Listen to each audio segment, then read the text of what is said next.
네, 여러분 안녕하세요. 반갑습니다. 나인호입니다.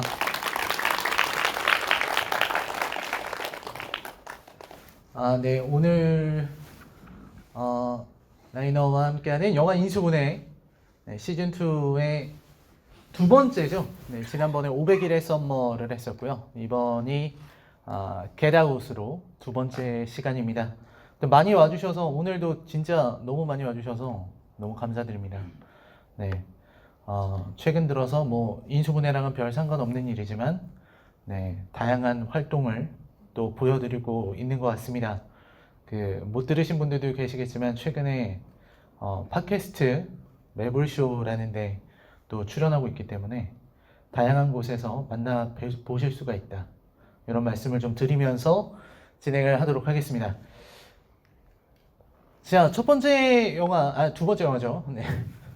두 번째 영화, 겟아웃을 보셨습니다. 네. 공포 영화라고 되어 있는데 실제로 뭐 공포를 많이 느끼셨나요? 막 굉장히 무섭다거나 막 그렇게 느끼진 않으셨을 것 같습니다. 근데 이게 바꿔 말하면은 좀 다시 생각해 보면 굉장히 무서운 영화라고 생각하시면 될 것 같아요. 그러니까 이 영화에 담겨 있는 그 어떤 연출이나 이런 거는 별로 무섭지 않지만 이 영화에 담겨 있는 어떤 이미지 그리고 이 영화에 담겨 있는 메시지 이런 것들은 아주 무서운 작품이다. 이렇게 생각을 하실 수가 있을 것 같습니다. 자, 감독 조던 필, 각본 조던 필, 450만 달러의 제작비로 만들어졌습니다. 우리나라에서 상당히 흥행을 한 작품이에요. 우리나라에서. 그러니까 생각처럼 이런 작품이 우리나라에서 흥행을 할 줄 몰랐는데 이게 광고 카피가 잘 먹힌 건지 아무튼 200만 명이 넘는 관객들이 이렇게 흥행을 했습니다. 그래서 사실 어스가 나왔을 때도 사람들이 기대를 했던 게 이제 한국인들이 조던 필을 좋아한다. 그래서 조던 필 감독이 자기 이름을 조동필이라고 적어서 SNS에 올려서 감사를 표하기도 했었죠. 네. 그랬던 작품이고요. 조던 필 감독 오늘 보신 겟아웃의 감독이십니다. 그리고 여러분들이 얼마 전에 나왔던 어스의 감독이기도 하죠. 지금 헐리우드에서 가장 눈에 띄는 그 작가들 중에서 작가래요. 감독들 중에서 제가 좀 분류하는 감독들이 있습니다. 그러니까 환상특급류 감독이라고 저는 분류를 합니다. 그러니까 이런 장르물 중에서도 환상특급. 환상특급이 뭐냐면 예전에 트와일라이트 존이라고 트와일라이트 존 그게 미국에서 하던 드라마 시리즈예요.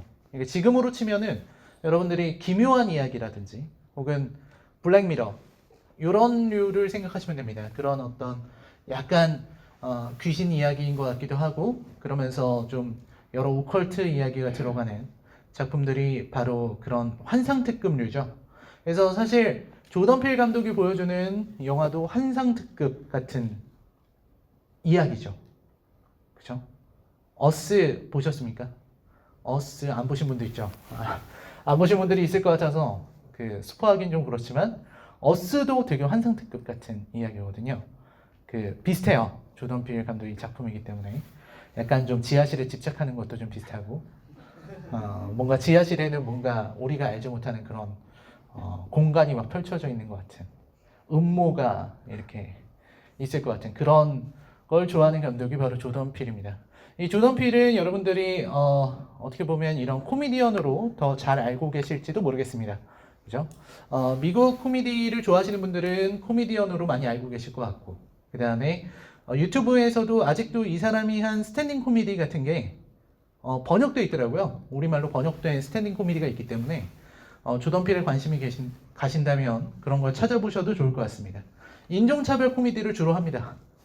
네, 인종차별 코미디 많이 하는 것 같아요.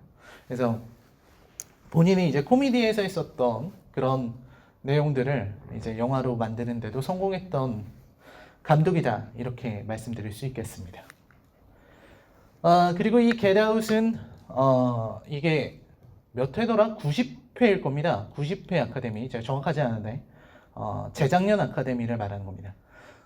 올해 작년 작년이군요. 아무튼 작년 아카데미에서 이제 각본상을 받았습니다. 아카데미 각본상. 근데 이 아카데미 각본상이 그 라이벌이 굉장했어요. 라이벌이 3빌보드였습니다. 각본상 후보. 3빌보드가 되게 좋은 영화거든요. 아주 각본이 훌륭한 영화라고 말할 수 있는데 그 3빌보드를 제치고 겟아웃이 받았어요.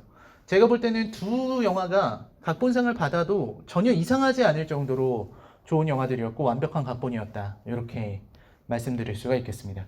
특히 이제 겟아웃은 각본이 정말 훌륭하다 라는 말씀을 좀 드릴 수 있어요. 각본과 미장센 이런 측면이 아주 훌륭하다는 생각이 들어요. 약점이 없진 않지만 거의 뭐라고 할까요? 천재 감독의 등장. 좀 어떻게 보면 천재는 이런 느낌이구나 라는 걸 생각할 수 있습니다. 사실 제가 아까 환상특급류 감독이라고 말씀을 드렸는데 환상특급류 감독 중에 제가 또 그 자주 소개해드리고 좋은 평가를 했던 감독분 중에 한 명이 아리 에스터 감독이죠. 유전과 최근에 개봉한 미드소마. 네. 다 보셨나요? 유전이랑 미드소마? 안 보셨다고 막 고개를 절레절레 흔드시는데. 그렇습니다. 유전이랑 미드소마는 이것보다 훨씬 더 잔인하고 무서운 영화예요. 그래서 원래는 오늘 유전을 하려고 했었어요. 유전을. 근데 지금 오신 분들을 보니까 유전을 했으면 못 보셨을 분들이 좀 너무 좀 진짜 좀 본격적인 호러 영화이기 때문에 유전은 좀 그렇습니다. 그래서 다음 달에 사실은 유전을 하려고 또 생각을 했는데 지금 좀 생각이 좀 많이 바뀌었습니다. 왜냐면은 이 미드소마의 이 분위기를 이어서 유전으로 하려고 했는데 다음 달쯤 되시면 이제 다 잊으시겠죠. 네. 유전이고 뭐 미드소마고 아리 에스터고 뭐 그런 사람 몰라가 되실 것 같아서. 네. 아무튼 아리 에스터 감독 같은 경우는 좀 달라요. 조던 필처럼 주목받는 감독이지만 그 감독은 제가 볼 때는 기본기에 충실한 감독처럼 보입니다. 그러니까 공부를 되게 많이 하신 분 같아요. 장르라든지 연출이라든지 이런 촬영 콘티 이런 부분에서 되게 공부를 많이 하셔서 그 자기가 공부한 것에서 이제 그걸 기반으로 창조적인 걸 만드시는 것 같아요. 근데 제가 볼 때 조던 필 감독 같은 경우는 그렇게 영화 공부를 물론 많이 하셨겠지만 공부를 좀 전통적으로 했다는 인상을 받긴 좀 어려운 것 같습니다. 제가 볼 때는. 그러니까 뭐라고 해야지? 좀 독특한 천재들에게서 보이는 그런 이상한 집착 같은 게 보인다고 할까? 네, 되게 편집증적이라고 해야 될까? 그런 느낌이 좀 들어요. 생긴 건 되게 그런 거 없을 것처럼 생기셨는데 굉장히 편집증적인 모습을 보이고 있습니다. 그래서 이 감독의 영화를 보실 때는 한 3가지 정도 주목하시면 되겠죠. 하나는 이제 인종차별적인 메시지. 그렇습니다. 레이시즘, 인종차별적인 메시지. 두 번째는 그 연출에 있어서 장면을 어떻게 활용하는가. 이런 부분들. 세 번째로는 각본을 주의 깊게 보시면 될 것 같습니다. 자, 이 인종차별의 메시지. 우리가 많이 알지 못하는 것들이죠. 사실 이 인종차별 얘기는 우리나라 사람들은 잘 공감하지 못하는 것 같아요. 그러니까 미국처럼요. 그러니까 제가 만약에 제 채널을 많이 구독하고 계신 분들이라고 생각하겠습니다. 그러면은 제가 블랙팬서를 리뷰한 걸 아실 겁니다. 블랙팬서를 아주 혹평을 했고 네, 댓글에서 엄청난 전쟁이 벌어졌었죠. 근데 만약에 제가 미국인이었다. 제가 미국 사람이었다. 그래서 영어로 했다 그러면 저는 아마 테러를 당했을 겁니다. 살아있을지도 확신할 수 없을 거예요. 그 블랙팬서를 그렇게 비판을 했다면 와칸다, 막 야만적이다 이렇게 말하는 순간 전 야만적으로 당하게 되겠죠. 그게 왜 그러냐면 우리가 가지고 있는 그 인식과 미국 사람들이 가지고 있는 인종차별 인식이 전혀 달라서 그래요. 우리는 그래도 한국에도 다양한 인종들이 살고 있다고 얘기를 하지만 그래도 우리는 아직 그런 시각이 매우 둔감해요. 그러니까 인종차별적인 이 감수성이 매우 둔감하다는 거죠. 제가 그런 겁니다. 제가 예전에 음식점에서 이렇게 앉아 있는데 그 인도 분들이 이렇게 들어오셨어요. 한 일가족이. 근데 일가족이 들어왔는데 우리나라 종업원이 이렇게 본척만척하고 자리 안내도 안 해주고 이런 일이 있더라고요. 그러니까 그게 사실은 바빠서 못 본 걸 거예요. 근데 이제 그 실제로 그쪽 분들이 보실 때는 어떻게 보면은 좀 민감하게 받아들일 수 있는 문제다. 이런 생각이 많이 들더라고요. 아무튼 우리는 좀 인종차별적인 감수성은 없다. 아직 우린 잘 몰라요. 다른 인종이랑 같이 산다는 게 어떤 건지. 그리고 그 인종들이 서로 모여서 이제 우리는 지금 메이저 인종이잖아요. 그죠? 한국 사회에서 우리가 주류죠. 그냥 한국인이고 한국에서 태어났고 우리 동양인의 피부를 갖고 있고 우리말을 사용하는 주류입니다. 우리는 주류가 아니었던 적이 없기 때문에 그걸 잘 모르죠. 근데 외국에서 유학을 하고 오시거나 이런 분들은 굉장히 공감하시는 부분들이 많을 겁니다. 그 인종차별의 어떤 깊이에 대해서 말이죠. 그래서 이번 영화에서는 그런 걸 좀 주의해서 보시면 되겠습니다. 자, 이제 작품을 보시죠. 첫 장면이죠. 처음 영화가 시작했을 때의 장면입니다. 저거 보시고 나서 처음에는 그런 느낌이 들죠. 그냥 흑인에게 펼쳐지는, 흑인에게 일어나는 어떤 납치 사건, 그죠? 그래서 이걸 보고 나면은 흑인도 범행의 대상이 될 수 있다라는 걸 느낄 수 있습니다. 그러니까 제가 이런 말씀을 드리는 이유는 뭐냐면 보통 이제 흑인은 범행의 대상으로 잘 나오지 않죠. 특히 흑인 남성은요. 그죠? 보통 이제 납치라든지 이런 범행의 대상이 된다면 납치를 한다 그러면은 저 같아도 여성을 대상으로 삼을 것 같아요. 그러니까 좀 편견이죠. 어떤 전형적인 약자라는 이미지. 그래서 약자를 납치하는 이런 거를 얘기하는 건데 조던 필 감독은 이 장면을 통해서 흑인 남성도 얼마든지 약자일 수 있다라는 걸 보여주고 있습니다. 그리고 이 납치 당하는 사람이 지금 여러분들 한 번 보신 분들도 있을 테고 영화를 2번 보신 분들이 있을 텐데 2번 보신 분들은 아예 영화를 보는 게 처음부터 느낌이 달라요. 안 보이던 게 보입니다. 지금 납치당하고 있는 사람이 그죠? 네. 그 뒤에 나오는 그분이시죠. 네, 그래서 이런 걸 보시면은 아실 수가 있습니다. 납치하고 있는 사람도 아십니까? 네, 다 아시는군요. 네, 나중에 이제 그 자동차에서 가면이 나오죠. 네, 가면이 나와서 이 사람이 제레미다라는 걸 알려주고 있습니다. 다시 보면은 제레미가 이 친구를 납치를 해서 그래서 그 파티 때 나왔던 거구나 이런 걸 알 수 있는 거죠. 그리고 이 장면은 이제 그 초반에 크리스가 찍은 사진들이에요. 크리스가 하는 게 이제 사진작가죠. 그래서 사진들인데 이게 다 흑백 사진입니다. 흑백 사진을 이렇게 보여주는 것만 해도 이 영화가 무엇을 말하려고 하는지를 보여주고 있는 거죠. 계속 보도록 하겠습니다. 처음에 이제 두 사람이 대화를 합니다. 크리스랑 크리스의 여자친구 로즈가 이렇게 인사 가는 걸로 얘기를 하죠. 그 다음에 부모님에게 인사를 가려고 하고 크리스는 좀 원치 않았던 것 같아요. 사실. 그리고 로즈가 이제 집에 흑인 남친이란 걸 얘기를 안 했다라고 네, 뻥을 쳤기 때문에 우리가 볼 땐 다 뻥이죠. 네, 다 뻥이라서 지금 다시 생각해 보시면 아시겠지만 처음 보신 분들을 위해서 말씀드리겠습니다. 첫 대사가 어떤 거였냐면 로즈는 그렇게 얘기했어요. 흑인 남자친구는 처음이다. 네, 그렇게 얘기를 했어요. 크리스한테. 흑인 남자친구는 처음이라고. 네, 말도 안 되는 소리인데 아무튼 그런 얘기를 했습니다. 그리고서는 둘이 이제 차를 타고 가는 길에 로드킬을 하는 장면입니다. 사슴이 로드킬을 하죠. 여기서 사슴의 의미, 네, 사슴의 의미를 여러분들은 어떻게 보시나요? 사슴의 의미. 사슴의 의미를 뭐 블랙벅 뭐 이렇게 해가지고 흑인이다 이렇게 보는 견해들이 많았습니다. 그러니까 주로 이제 이 영화가 나왔을 때 가장 열광하면서 이거를 분석하신 분들은 미국의 흑인들이었어요. 그래서 이 사슴은 흑인이네. 흑인 부딪혀서 흑인이 죽은 거네. 이런 느낌으로 다들 해석을 하고 하셨죠. 그분들은 좀 해석을 좀 약간 민감하게 받아들이신 것 같습니다. 근데 제가 생각할 때는 이 사슴은 그냥 좀 전통적인 의미에서의 사슴 두 가지 의미로 해석할 수 있을 것 같아요. 첫 번째는 뭐냐면 그 사슴이 원래 제물로 많이 바쳐지는 동물입니다. 여러분들 킬링 디어 같은 영화 같은 것만 봐도 사슴을 제물로 바치거나 사슴을 죽이거나 하는 경향들이 되게 많이 있습니다.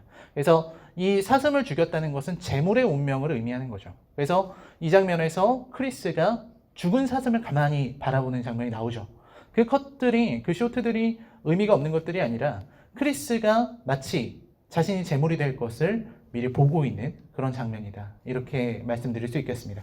두 번째로는 이제 미국 사회에서 사슴이 가지고 있는 의미가 무엇인가? 미국 사회에서 사슴은 그런 것 같아요. 우리나라에서 고라니를 보는 느낌의 한 10배 정도 부정적인 이미지를 강화하면 미국의 사슴이 되는 것 같습니다. 그러니까 여러분 우리가 고라니를 생각하면 제일 먼저 떠오르는 게 뭐죠? 저는 로드킬이 떠오릅니다. 고라니를 여러분 보셔서 아시겠지만 고라니는 이제 시골 갈 때 그런 고속도로에서 갑자기 튀어나오는 산속에서 튀어나오는 그런 존재죠. 근데 미국은 사슴이 더 많다고 해요. 우리나라에 고라니가 많아진 이유가 뭡니까? 바로 천적이 없기 때문이죠. 우리나라는 더 이상 호랑이가 살지 않기 때문에 고라니를 잡아먹을 동물이 없고 고라니는 많이 늘어나고 있고요. 그죠? 그래서 로드킬이 많이 생기는 거죠. 미국은 더합니다. 미국은 이제 회색늑대 같은 경우를 대부분 멸종시켜버렸기 때문에 사슴들이 우후죽순 늘어나는데 그 방법이 없어서 실제로 회색늑대를 푼 적도 있어요. 그냥 자연에 그 동물원에서 키우던 회색늑대를 풀어서 그 사슴을 사냥하게 만들기도 했습니다. 미국은 사슴으로 인한 피해가 엄청나게 많고 사슴으로 인한 로드킬이 굉장히 흔해서 이제 이 시골 마을 같은 데는 이제 사슴을 사냥하는 그런 시기가 늘 있고 사람들이 쉽게 사슴을 사냥하고 다니고 그리고 사슴을 잡아먹기도 하고 그렇다고 해요. 그리고 이제 좀 뒤에서 또 말씀드리겠지만 사슴을 흑인으로 보는 시점이 있다고 한다면 사슴에게는 우리가 좀 중요하게 생각해야 될 약점 혹은 사슴의 상징이 있습니다. 바로 고라니가 갖지 못한 것이죠. 네, 화려한 뿔이 있죠. 사슴이 가지고 있는 건 화려한 뿔입니다. 그 뿔 때문에 박제가 많이 되는 거잖아요. 고라니를 박제해 놓진 않잖아요. 그죠? 고라니를 박제해 놓지 않는 거는 멋지지 않기 때문입니다. 근데 사슴은 그 화려한 뿔이 있기 때문에 그리고 뿔은 또 자르면 계속해서 자라기 때문에 밀렵한 사람들이 흔히 뿔을 많이 자르고 그리고 사슴의 목재 잘라서 박제해 놓고 이런 경우들이 많죠. 서구 사회에서 흔히 볼 수 있는 모습들입니다. 그런 부분에서의 어떤 희생 이런 것들을 사슴이 의미하고 있다. 이렇게 보시면 되겠고요. 자, 그 다음에 영화를 처음 보시는 분들은 로즈에게 아주 큰 호감을 느끼셨을 장면이죠. 저도 처음에 영화 볼 때 여러분들이랑 똑같았습니다. 여자친구가 멋있네. 저도 그렇게 생각했어요. 왜냐면 저게 저 백인 경찰이 그 흑인 딱 인종차별하는 게 느껴지니까 여자친구가 지켜준 거잖아요. 나한테도 그렇게 해보라는 식으로 지켜준 거죠. 근데 이거를 지금 와서 생각해 보시면 어떤 느낌이 드시죠? 지금 와서 생각해 보면 로즈는 신분증을 주면 안 됐던 거죠. 왜냐면 이 경찰이 크리스를 인식하고 있는 상황에서 신분증 검사를 하게 되면 그 기록이 남을 거고 그 기록이 남으면 실종 신고가 들어갔을 때 아미티지 가로 가게 되겠죠. 왜냐면 이 자동차가 가는 방향을 정확하게 봤으니까 이 경찰이. 그렇기 때문에 신분증을 넘겨줘서는 안 됐던 겁니다. 이 로즈는. 그래서 버텼던 거죠. 우리는 그걸 아주 멋있게 생각하고 크리스는 막 감동하고 내 여자친구가 최고야 막 이렇게 생각했지만 전혀 그런 게 아니었어요. 그리고 사실 이 백인 경찰이 했던 게 이게 인종차별인가 하는 부분에서는 의문이 좀 듭니다. 그죠? 어떻게 생각하십니까? 여러분들이 보실 때는 이게 인종차별이라고 생각을 하시는지 아니면 아닌지 한번 생각해 보시기 바랍니다. 인종차별이라고 생각하신다면 우리가 이런 걸 너무 많이 봤기 때문이죠. 그죠? 우리가 이렇게 흑인들이 주로 이제 그 유튜브에서도 이런 흑인들 코미디, 인종차별 코미디를 보면 그 경찰들과 관련된 게 되게 많이 나와요. 이제 경찰들에 의한 흑인에 대한 살인 사건이라든지 혹은 흑인만 보면 일단 의심하려고 하는 시선이라든지 미국은 그런 게 특히 많은 것 같아요. 흑인이나 혹은 뭐 흔히 말하는 아랍계 사람들을 보면 이제 가서 물어보죠. 그러니까 백인이 가방 메고 가면은 백악관 앞에서 가방 메고 가면 아무도 뭐라고 하지 않지만 그죠? 아랍인이 이렇게 배낭 메고 가면 경찰이 왠지 이렇게 불러서 잠시 가방 좀 보여줄 수 있냐고 이렇게 할 수 있는 거죠. 왜냐면 그 폭탄 테러 같은 거 생각할 수 있으니까. 근데 이게 사실 인종차별인 거잖아요. 그죠? 제가 얘기하는 게. 마찬가지로 우리가 그런 걸 너무 많이 봤기 때문에 이 상황을 인종차별 아니냐라고 느끼는 거죠. 그렇습니다. 이게 우리가 가지고 있는 편견입니다. 기존에 가지고 있었던 그런 정보로 인한 편견이죠. 실제로 이 경찰은 얘기를 해요. 로즈에게. 나는 공무상 이거를 요구할 권한이 있다. 신분증을 확인할 필요가 있다고.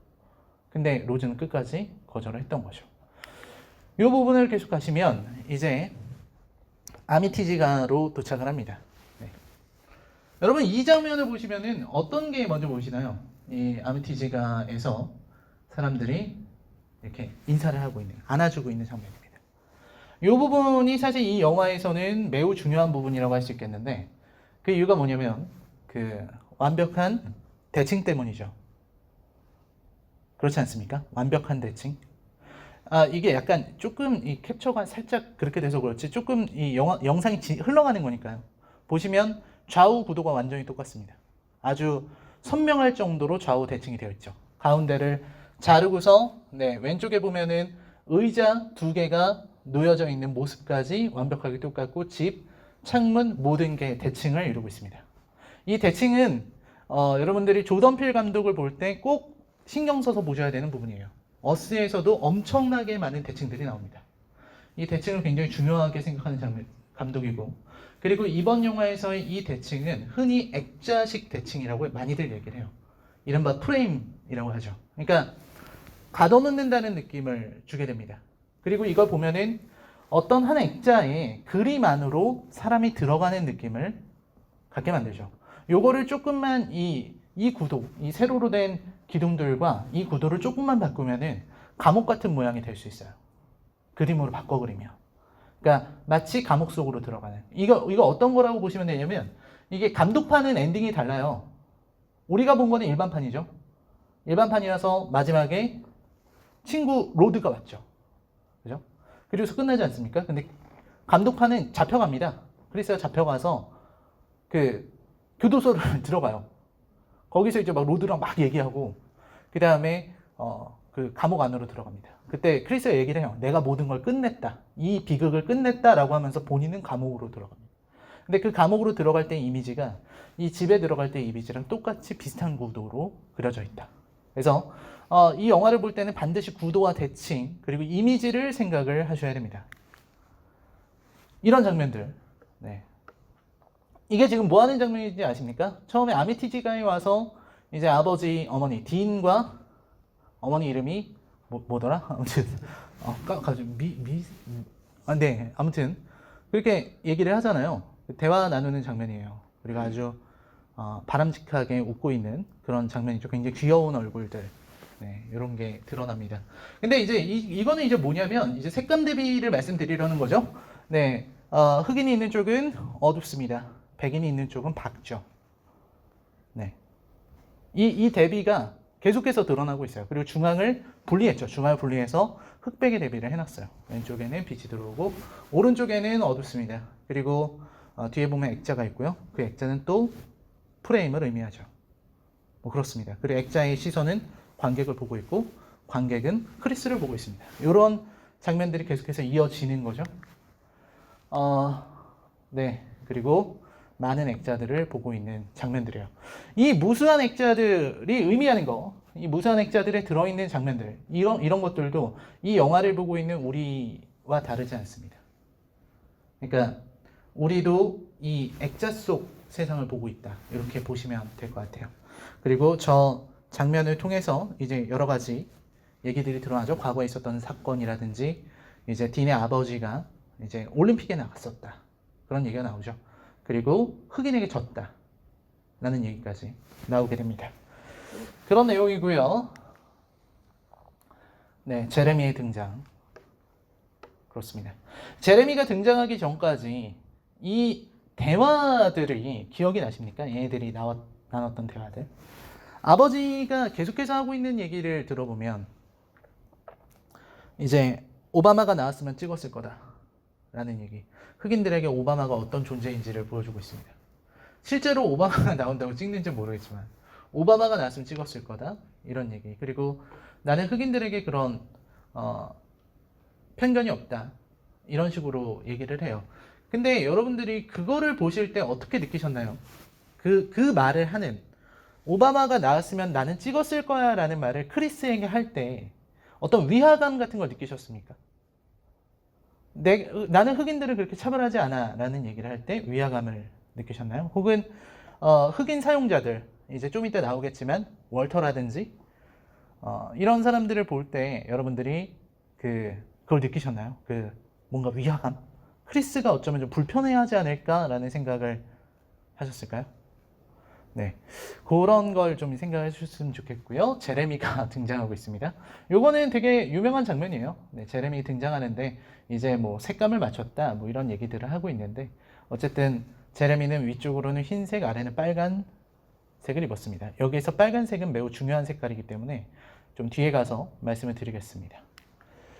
그 다음에 제레미와 크리스가 대화를 나누는 장면이죠. 이것도 아까 드렸던 질문의 연속입니다. 제레미가 하는 말들이 이상했죠. 처음에 들을 땐 많이 이상했어요. 무슨 뭐 이제 유전자 얘기를 하잖아요. 주짓수 얘기하고. 그래서 네가 가지고 있는 유전자라면 너는 괴물이 될 수 있다. 이렇게 얘기를 합니다. 그거를 우리는 인종차별로 받아들이죠. 그러니까 좀 위화감을 느꼈다는 게 우리가 그 말을 인종차별로 받아들였다는 거 아닌가요?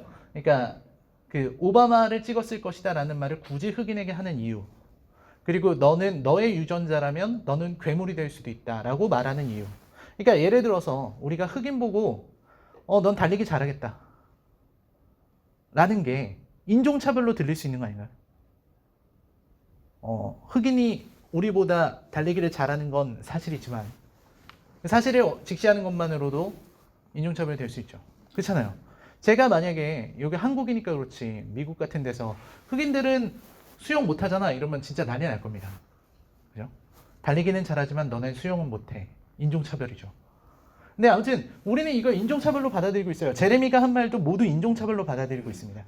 근데 제레미는 인종차별을 한 겁니까, 여러분? 인종차별을 한 걸까요?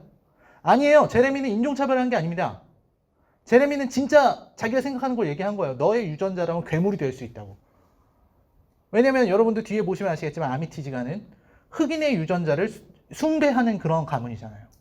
흑인의 유전자를 너무 좋아해가지고 내가 흑인이 되고 싶어서 내 뇌를 흑인에게 갖다 집어넣는 그런 일을 하면서 먹고 사는 가문입니다.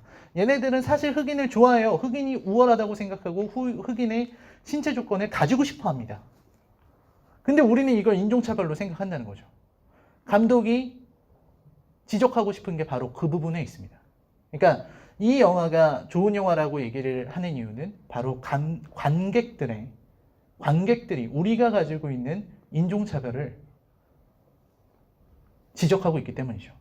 그래서 계속해서 대칭을 보여주고 마치 여러분들을 끊임없는 고정관념에 빠지게끔 영화를 연출했습니다. 미장센도 마찬가지예요. 왜 그렇게 대칭을 집착을 하고 세계 대비를 넣었을까? 계속해서 여러분들이 그런 생각을 가지게끔 유도하고 있는 겁니다. 그런 영화였다.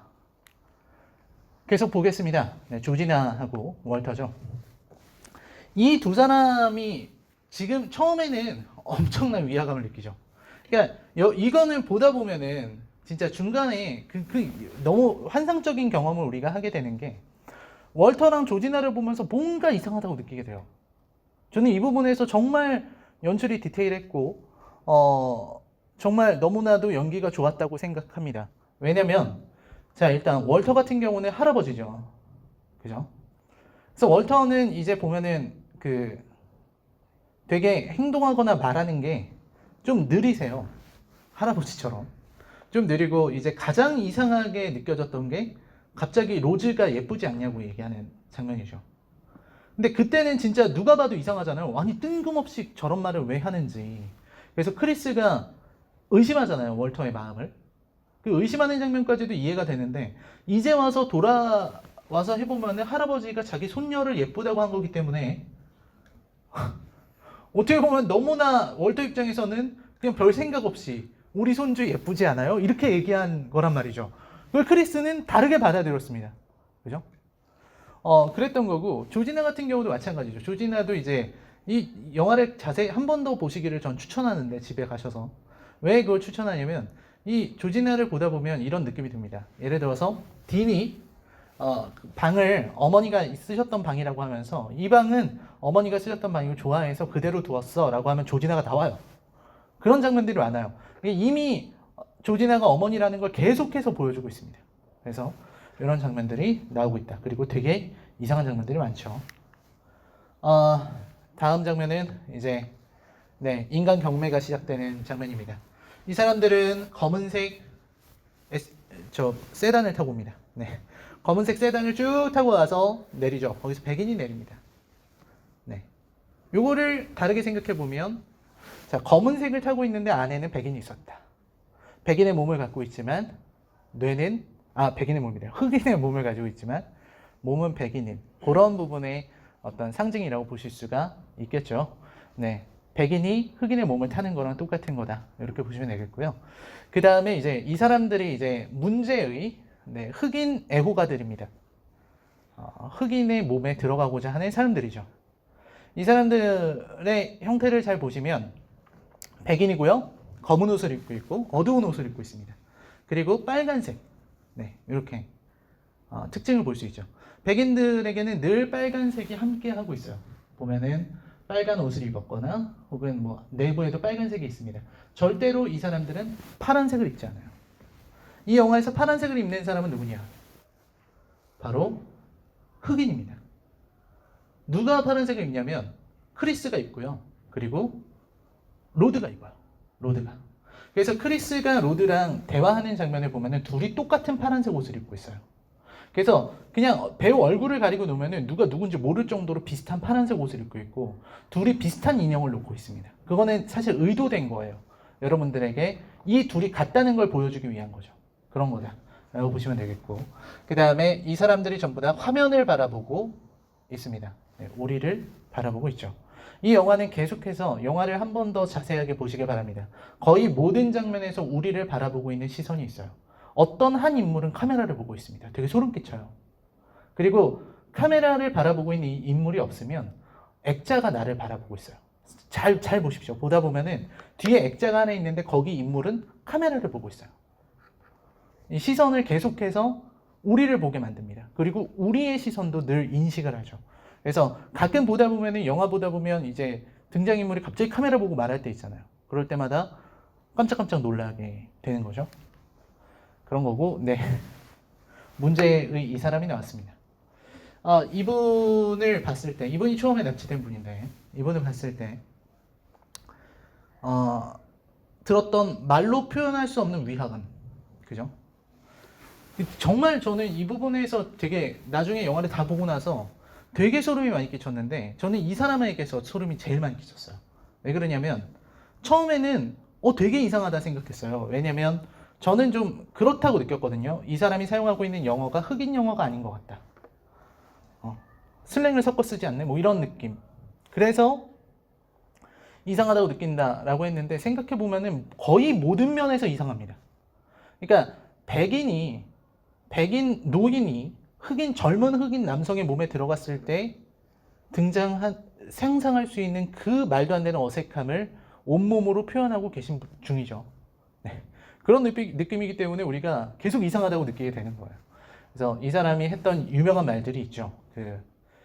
보면은 자기를 자랑하고 있어요. 이렇게 사람들 앞에서 자기 모습을 보여주고 있어요. 멋있지 않냐 이거죠. 새로운 몸을 뽑았다. 이런 느낌입니다. 굉장히 마음에 든다. 그 다음에 흑인으로 살아가는 거 어떠냐라는 질문에 대해서 자기는 흑인으로 살아가는데 불편함이 없다라고 얘기하죠. 로드가 들었다면, 그죠? 크리스 친구 로드가 들었다면 밥상을 뒤집어 엎을 일이죠. 그죠? 흑인으로 살아가는데 불편함이 없다니. 그죠? 어떤 흑인들도 그렇게 생각 안 할 겁니다. 즉, 우리는 이 얘기를 들을 때 위화감을 조금 적게 느껴요. 인종차별적인 감수성이 좀 적기 때문에. 근데 만약에 흑인이 들었으면은 흑인으로 살아가는데 불편함이 없다는 말에 진짜 막 이상하다고 느꼈을 거예요. 그 말로 표현할 수 없는 의아함, 이런 게 표현이 되는 거죠. 이런 걸 잘 구사했다는 면에서 조던 필 감독을 정말 천재적인 감독이다라고 말하는 거라고 보시면 되겠습니다. 자, 이 장면. 이 장면 그냥 넘어가시기 쉬운 장면인데, 이 손수건이 빨간색이죠? 빨간색 손수건을 건넵니다. 그리고 이 사람은 빨간색 손수건을 잡아서 안에다 집어넣죠. 그거는 빨간색은 백인을 의미하는 것이고 흑인의 몸속에 백인이 들어갔다는 것을 상징적으로 보여주는 그런 장면이었다. 이렇게 보시면 될 것 같습니다. 자, 그 다음에 이 영화의 제목이 되기도 했던 그 장면이죠. Get Out 장면입니다. get out이라고 소리를 지르죠. 그죠? 정신이 갑자기 좀 들어서 여러분들 뭐 영화 다 보셔서 아시겠지만 침잠의 방에 빠져 있죠. 뇌가 없어졌지만 아예 의식이 없어진 거 아니라서 의식이 이제 침잠의 방에 들어가 있는데 잠깐 정도는 이제 의식을 빼앗을 수 있는 모양입니다. 그래서 빼앗고 나서 한 말이 get out이었죠. 나가라는 얘기죠. 두 가지 의미로 해석할 수 있죠. 하나는 내 몸 안에 있는 백인 보고 나가라고 한 겁니다. 그래서 처절하게 외친 거죠. 두 번째는 크리스 보고 도망가라고 한 거죠. 그죠? 근데 get out이라는 말이 가지고 있는 게 이곳에서 나가라는 뜻이에요. 도망치라는 말이 아닙니다. 도망치라고 했으면 run이라고 했겠죠. 도망치라는 게 아니라 이곳에서 나가라는 거죠. 그러니까 즉 다시 말하면 갇혀있는 상태를 의미하는 거예요. 처음에 집에 들어올 때부터 여기는 감옥을 상징하고 있었고 이미 여기에 갇힌 거예요. 도망갈 수 있는 길은 없는 겁니다. 덫에 빠진 거라고 보시면 되죠. 자, 그러면 두 번째 의문이 생깁니다. 바로 이 스마트폰 카메라죠. 스마트폰 카메라로 플래시를 비추면 사람이 정신이 번쩍 듭니다. 그죠? 이거는 뭘 의미하는 걸까요? 왜 플래시일까요? 여러 가지 해석들이 있었습니다. 하나는 이게 최면은 이렇게 그 찻잔을 이렇게 돌리잖아요. 돌리고 이렇게 세 번 땅땅땅 치면 사람이 확 기절하는 거 아닙니까? 그러니까 그거를 깨우는 수단은 플래시인 거 아니냐. 이런 해석들이 이제 보통 나오고 있습니다. 근데 이제 제가 생각할 때는 이 플래시는 어떤 의미냐면 저는 이게 액자를 나가는 방법이라고 생각을 해요. 그러니까 액자, 프레임이라고 하는 거는 우리가 갇혀 있는 어떤 일종의 편견 같은 것이라고도 할 수 있습니다. 그건 조금 이따 좀 더 자세하게 말씀을 드리겠지만 여기에서 빠져나가는 방법이 플래시라는 거예요. 그게 무슨 얘기냐? 사진이죠. 즉 우리가 갇혀 있는 프레임에서 빠져나갈 수 있는 방법은 우리가 프레임을 만드는 겁니다.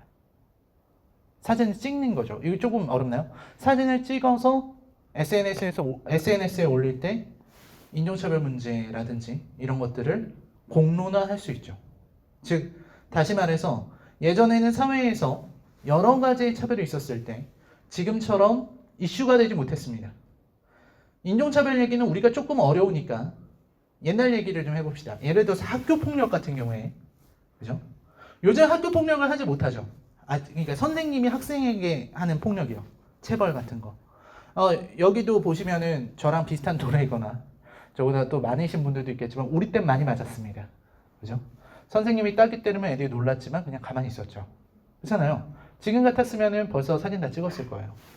그리고 저 중학교 고등학교 다닐 때는 성희롱을 일삼는 선생님이 있었습니다. 되게 많았어요. 그때는 좀 달랐죠. 근데 그때는 그런 게 문제가 안 됐습니다. 왜냐면 우리가 카메라를 갖고 있지 않았기 때문이죠. 하지만 우리 손에 이제 스마트폰이 들리기 시작했고 더 이상 그런 일은 통하지 않게 되었습니다. 즉 다시 말해서 이 인종차별이라든지 이런 여러 가지 편견이라든지 이걸 깰 수 있는 도구가 스마트폰이다 라는 것이라고 저는 생각합니다. 제 독자적인 건 아니겠죠. 누구도 비슷한 얘기한 사람들이 있겠지만 저는 이제 그렇게 생각하고 있죠. 넘어가겠습니다. 네, 경매하는 장면이죠. 네, 여기 빙고를 하고 있는데 애들 다 빙고 다 맞춰놓고서 이렇게 경매하죠. 그런 건데 되게 뭐 소름 끼치는 장면들 중에 하나입니다. 근데 이제 이 장면에서도 이제 보셔야 되는 거. 네. 이 장면에서도 이제 조던필 감독이 워낙 이런 걸 좋아하기 때문에 굳이 말씀을 드리자면 네, 대칭을 보셔야 되겠죠. 가운데 서 있는 인물을 중심으로 좌우 기둥들이 펼쳐져 있습니다. 마치 그 쇠창살처럼 말이죠. 그리고 옆에 보면은 녹색 식물들까지 좌우 완벽하게 대칭을 이루고 있고 그 가운데는 액자 안에 갇힌 크리스가 보입니다. 네. 이렇게 계속해서 조던필은 여러분에게 이 이미지를 강요하고 있는 거예요. 계속 갇혀있는 크리스는 갇혀있어. 이걸 계속 막 주문 외우듯이 여러분들한테 최면을 시도하고 있는 거죠. 그래서 시작은 최면이었다 뭐 그런 건데 넘어가겠습니다. 넘어가고 나면은 이 영화의 가장 중요한 장면입니다. 침잠의 방. 그렇죠? 침잠의 방에 가면은 우리는 몸을 자유롭게 움직이지 못하고 TV를 보듯이 바깥 세상을 보게 됩니다. 그죠? TV를 보듯이 바깥 세상을 본다. TV야말로 정말 일방향적인 콘텐츠 아닙니까? TV가 가장 일방향적인 콘텐츠입니다. 우리가 TV를 보고 있다는 것은 다시 말해서 침잠의 방에 갇힌 상태와 같다라는 걸 이야기하고 있는 거죠. 그래서 이거는 미디어에 대한 비판적인 태도로 읽을 수가 있습니다. 일종의 사회 비판 같은 거죠. 그리고 두 번째로는 이 영화를 보고 있는 여러분들이라고 보시면 되겠습니다. 이 영화를 보고 있는 여러분들은 그냥 앉은 채로 이 영화를 무분별하게 받아들이고 있었죠. 조던필은 계속해서 최면을 걸려는 시도를 하고 있었고요. 그리고 우리를 편견에 빠져들게 만들었습니다. 그런 것들을 보여주는 아주 훌륭한 명장면이다. 정말 대단한 장면이었다 라고 말할 수가 있겠습니다. 그 다음에 사슴뿔로 사람을 죽이는 장면이에요. 이것도 이제 지금까지 있었던 내용들과 일치하는 부분입니다. 뭐 저항, 반항 이런 걸로 보시면 되겠죠. 사슴뿔이라고 하는 건 약점이에요. 사슴에게 있어서 사슴뿔이 어떤 의미일 것 같습니까? 대부분 우리가 동물의 왕국 같은 걸 통해서 배우는 내셔널 지오그래픽 같은 걸 통해서 배우기로는 이제 수컷들이 암컷을 꼬시기 위해서 그리고 수컷들끼리 영역 경쟁을 하기 위해서 뿔로 싸운다고 합니다. 근데 생각해보면 굳이 뿔로 싸우지 않아도 되고요. 그리고 저 뿔에 걸려서 죽는 사슴들이 많아요. 저 뿔 때문에 사슴들은 아까도 말씀드렸지만 사냥의 대상이 됩니다. 그죠? 근데 저 뿔로 사람을 죽였다, 백인을 죽였다라는 얘기는 흑인이 백인을 죽였다는 뜻도 되고, 지금 흑인들이 몸을 빼앗기게 되는 이유 역시 신체적 능력 때문이잖아요. 그래서 그런 걸 이용해서 백인을 죽였다라는 얘기가 되는 겁니다. 계속 넘어가도록 하겠습니다. 그 다음에 이거는 많은 분들이 궁금해하실 장면 같아서 이제 로즈의 모습인데, 이 장면에서는 여러분 어떤 걸 느끼셨습니까? 이 장면에서는 뒤쪽에 이제 그 사진들 보면은 난리 나죠. 네. 뒤쪽에 사진들 보면은 흑인 남친들이 한가득이죠. 그러니까 로즈가 계속해서 흑인 남자애들을 이렇게 꼬셔가지고 집으로 데리고 와서 걔네들을 했다는 걸 알 수 있는 그런 장면입니다. 근데 문제는 뭐냐면 얘가 이게 시리얼이고 우유인데 되게 독특하잖아요. 소름 끼치셨습니까? 우유를 먹으면서 시리얼을 따로 먹다니. 그렇잖아요. 우리 뭔가 이단을 보는 것 같은. 우리는 그렇게 배우지 않았는데.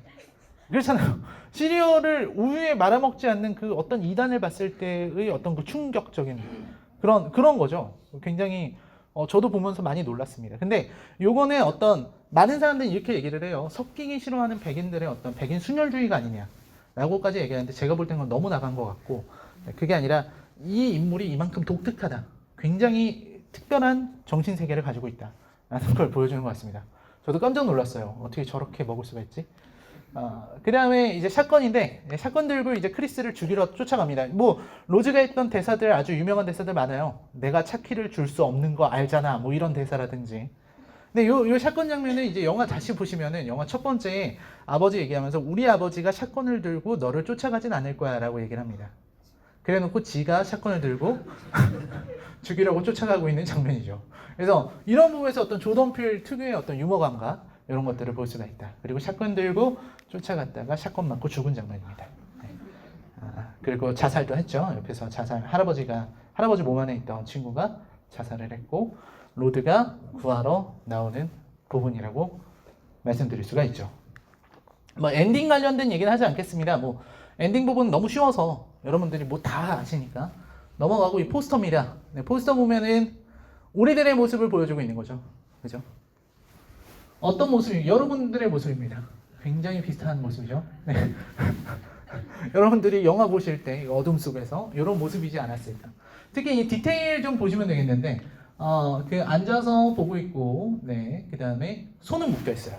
손은 묶여 있습니다. 자유롭지 못한 상태를 의미하죠. 그 다음에 신발은 어떻습니까? 신발은 끈이 풀려 있고 반쯤 벗겨져 있죠. 저거는 그만큼 도망치기 어렵다라는 걸 의미하고 있습니다. 그리고 이 친구는 저기 앉아서 최면에 걸린 상태로 앞에 있는 화면을 보고 있잖아요. 이 일방향적인 정보의 통제, 그리고 이 정보 전달 방식에서, 그리고 우리가 갖고 있는 편견에서 도망치기가 어렵다라는 것을 이 포스터를 통해서 드러내고 있는 거죠. 조금만 더 자세하게 말씀을 드리겠습니다. 둘이 만나는 장면에서 대칭 보이십니까? 가운데를 가르고 있는 나무, 그죠? 가운데를 가르고 있는 나무와 흑인이 둘이 있는데 한쪽은 몸 안에 백인이 있죠. 이거는 사실 흑인 내부의 갈등도 의미하고 있는 거예요. 왜냐면 이 조던필 감독은 흑인과 백인의 두 가지의 감정으로만 보고 있지 않습니다. 흑인 내에도 이게 있을 수 있다는 거죠. 흑인 내에 있는 갈등. 그래서 흑인이지만 백인처럼 보는 그런 갈등을 얘기하는 거죠. 그리고 조던 필 자체도 이제 흑인이긴 하지만 혼혈이라고 해요. 그래서 그런 부분에서 좀 느낀 것들이 많이 있을 겁니다. 흑인도 이제 진짜 아프리카계 흑인이냐 아니면 뭐 이렇게 혼혈이냐 뭐 이런 거에 따라서 서로 이렇게 나누는 게 있는 것 같아요. 너는 블랙이지만 블랙은 아니다. 뭐 이런 그런 게 있는 거죠.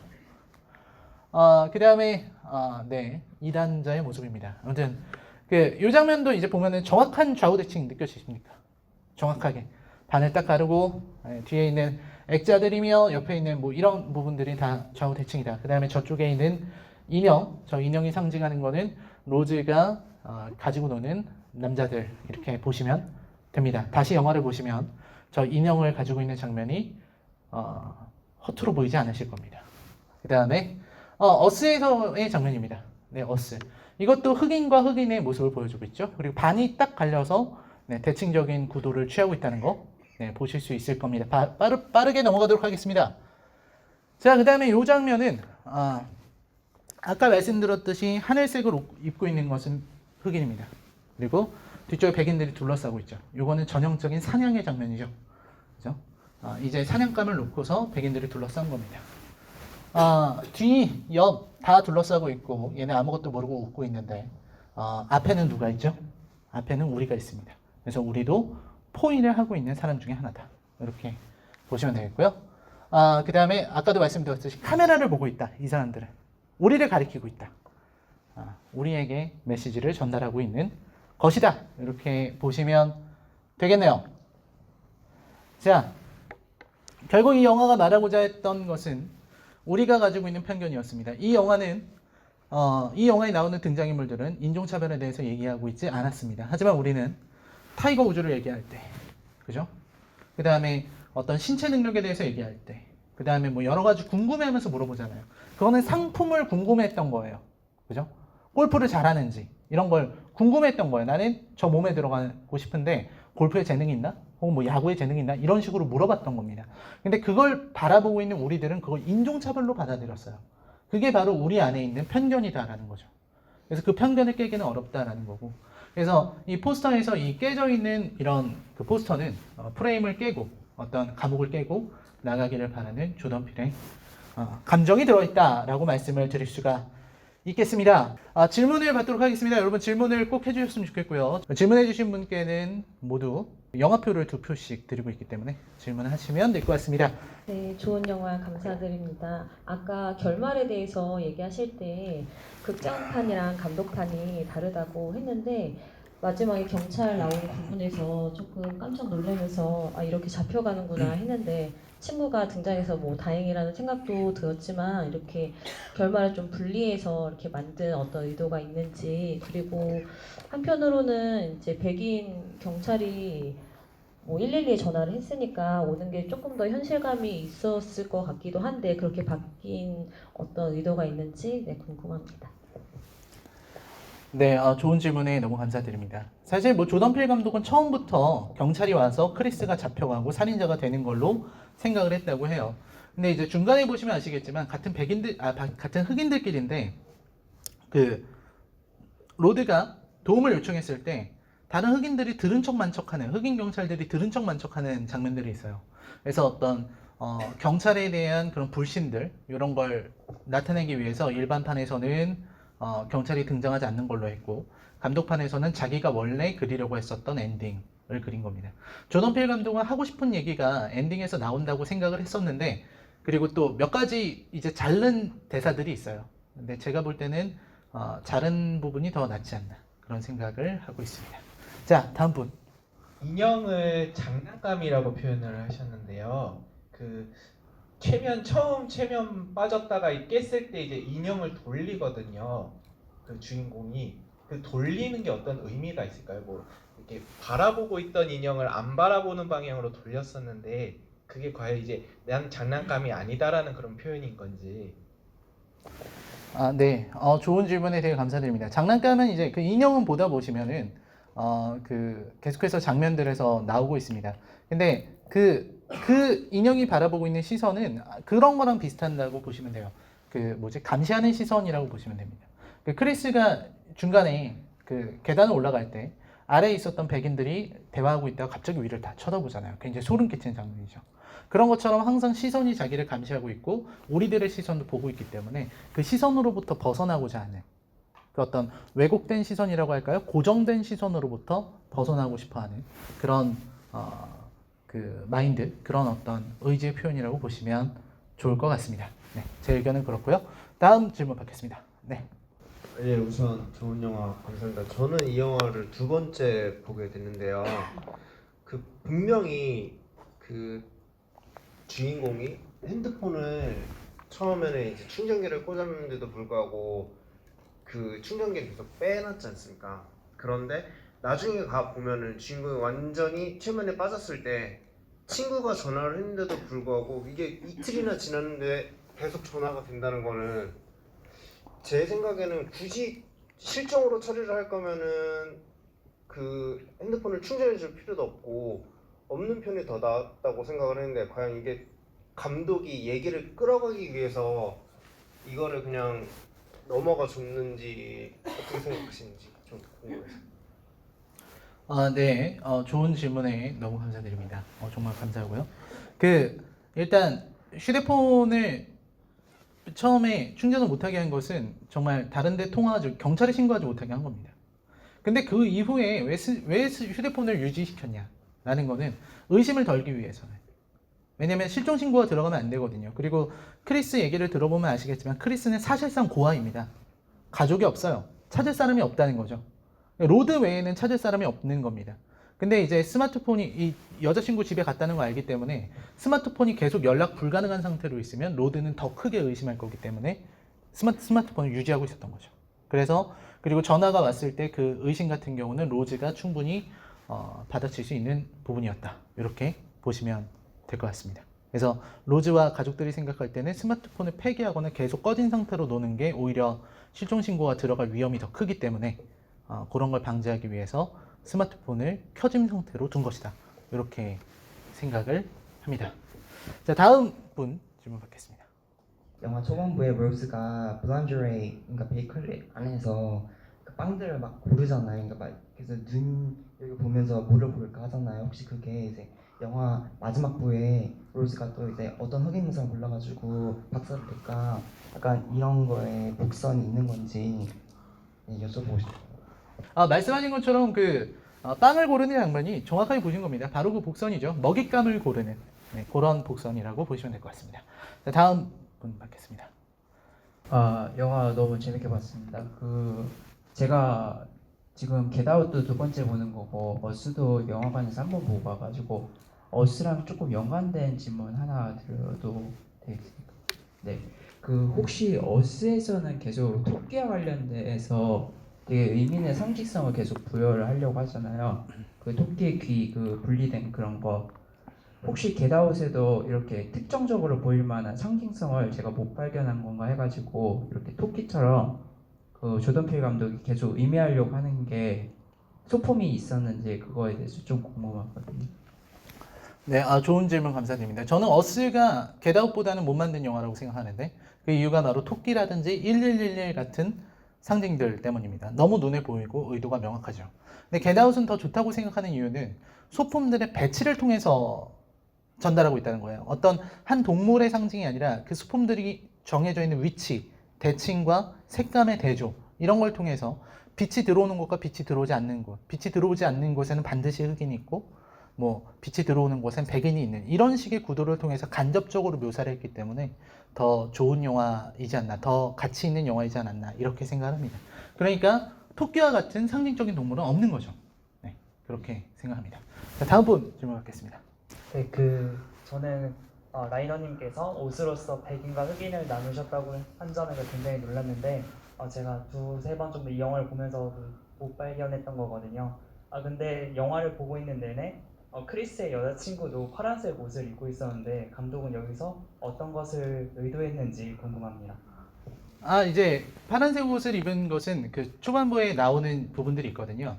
그때 이제 파란색 옷을 입은 것은 역시 크리스의 마음을 이렇게 얻기 위한 그런 과정이었다고 보시면 되겠고, 중간에 보면은 이제 그 하얀색 옷에 파란색 옷을 입은 크리스와 빨간색이 배경이 되는 장면들이 있어요. 그런 건 이제 성조기를 의미한다. 이렇게 보시면 되겠죠. 딱 한 분만 더 받아볼까요? 네, 한 분만 더 받아보겠습니다. 아까 아미타비가가 흑인을 뭐 이렇게 숭배한다라고 얘기하셨잖아요.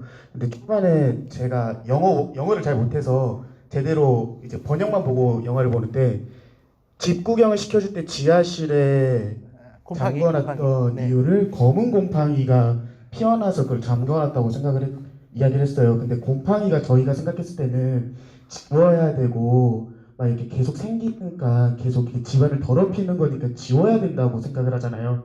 근데 숭배한다라는 거와 검은 곰팡이라는 것과는 약간 대비되는 느낌인 것 같아서 왜 그러면 그 로지의 아빠가 검은 곰팡이라고 그걸 표현했는지가 너무 궁금합니다.